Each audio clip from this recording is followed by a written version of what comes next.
This garlic naan is topped with chopped garlic, coriander leaves, and kalonji seeds and brushed with melted butter. The topping elevates an ordinary flatbread to the next level that you don't even need to serve with curries. Hi guys, I'm KD Kwan from Taste of Asian Food. Making naans requires a large clay oven called tandoor. However, it is almost unimaginable to purchase a tandoor just for making naan at home. Luckily, that is a simple way to do this. All you need is a frying pan and a stove.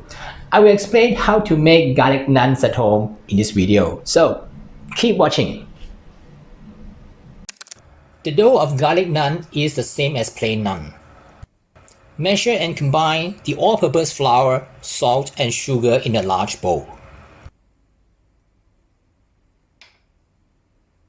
Salt is optional if you serve it with curry, and a small amount of sugar will make it tastier.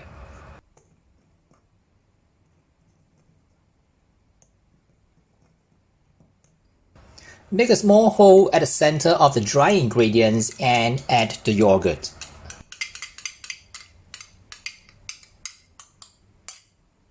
Then add the baking soda to the yogurt and gently mix them.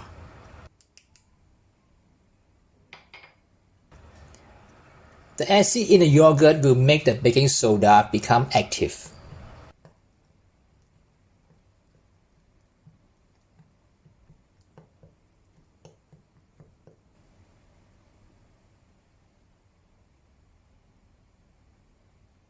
Next, add the oil and start combining all the ingredients with a fork or a spatula.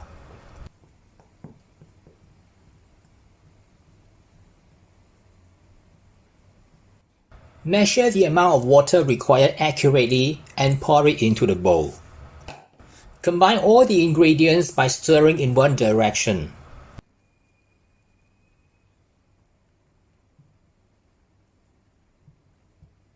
Eventually, it will clump together and pull away from the bowl.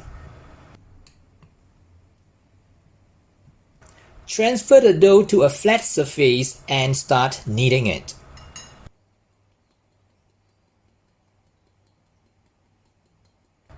The dough is quite sticky initially, so you may need to add a small amount of flour to prevent it from sticking to the work surface and your hands.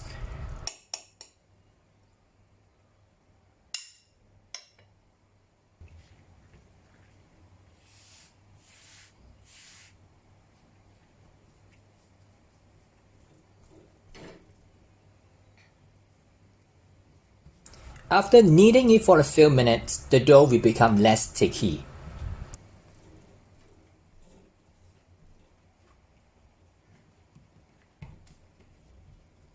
Keep kneading the dough until it becomes elastic, no longer sticky, and the surface becomes shiny and smooth. This process will generally take about 7 to 10 minutes.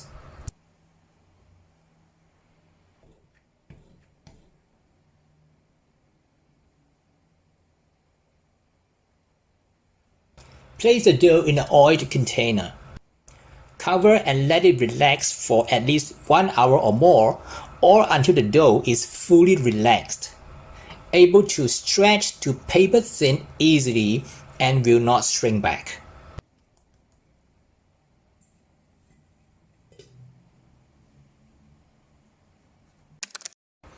While we are waiting for the naan dough to relax, let's move on to prepare the topping.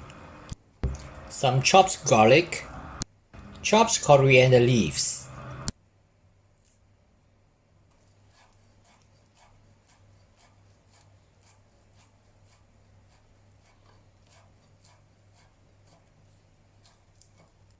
some melted butter, and the kalonji seeds. You may omit these black seeds if you can't get it, but I'm pretty sure that you can get it online.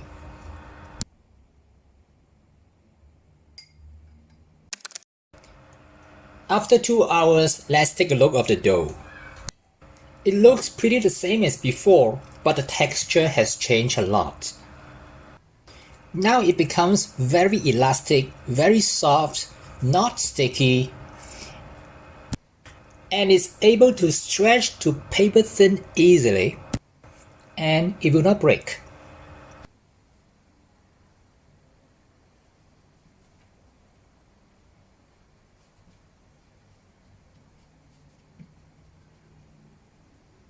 Divide the dough into small portions about 80 to 100 grams each.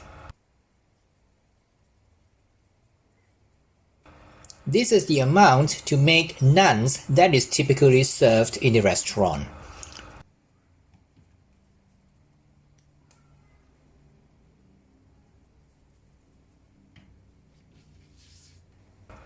Pick one portion and keep the remaining portions by covering it to prevent them from drying.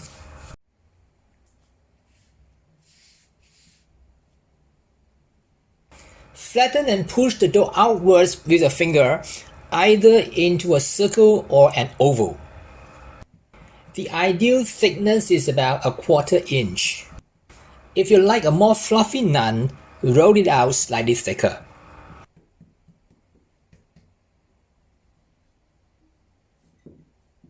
Sprinkle some chopped garlic and chopped coriander leaves on the surface.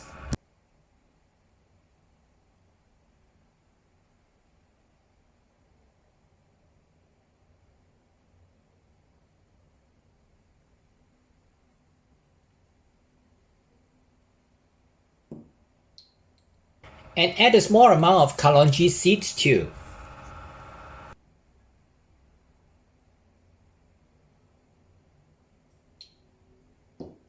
Press the surface with your hand or a rolling pin to ensure they stick firmly onto the dough.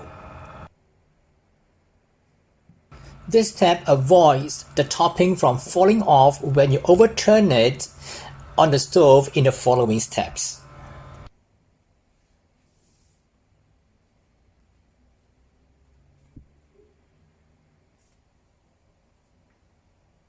Flip the dough over and apply some water on the other side. The water will cause the dough to stick onto the pan firmly.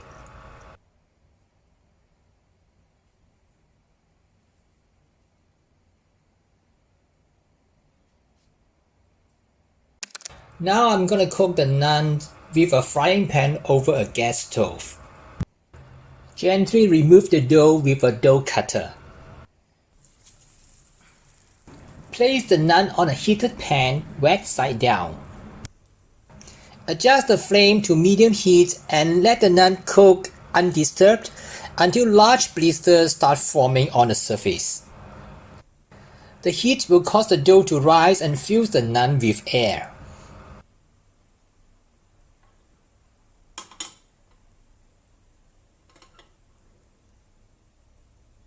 When this happens, turn the pan upside down at a position a few inches above the flame.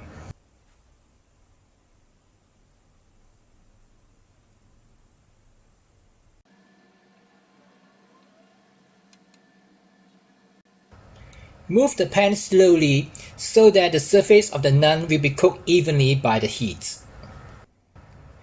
Continue this step until it starts to develop charred marks on the brown blisters. Then put the pan back to the stove and cook for another few more seconds if you want it to become more crispy. Remove the naan from the pan with a spatula. You can use any pan as long as it is not a non-stick pan.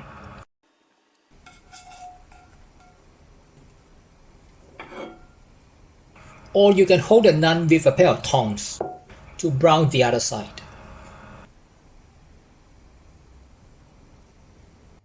Transfer it to a plate and brush with some butter over it while it's still hot.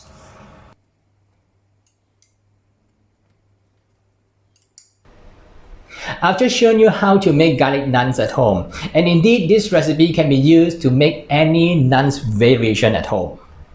If you want to get the recipe, I've included it in the description right below the video. And don't forget to subscribe to my YouTube channel by clicking the subscribe button and give me a like.